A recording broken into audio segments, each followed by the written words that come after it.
केलं जातं. मी सांगितलं होतं बंधुता जपा, पण द्वेषात जास्त बोलतो माणूस की शांत बसते. माझ्या प्रिय नागरिकांना मी फक्त पुस्तकात ठेवण्याची गोष्ट नाही, ही जगण्याची पद्धत आहे. मला फक्त अधिकार मागणारा ठेवू नका, माझी मला विसरणार ठेवू नका. मतदान करताना मला आठवा, भेदभाव करताना मला आठवा, खोटं बोलताना अन्याय करताना एकदा तरी विचारा. संविधानाला परवानगी देतं का? आजचा युवक मला विचारतो, संविधान जुनं झालंय का? मी हसून उत्तर देतो, मी जुना नाही झालो, तुमची संवेदना जुनी होत चाललीये.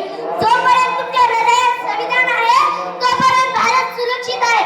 जोपर्यंत तुमच्या हृदयात संविधान आहे तोपर्यंत भारत सुरक्षित आहे. माझं शेवटचं सांगणं लक्षात ठेवा, मी तुम्हाला काय दिला?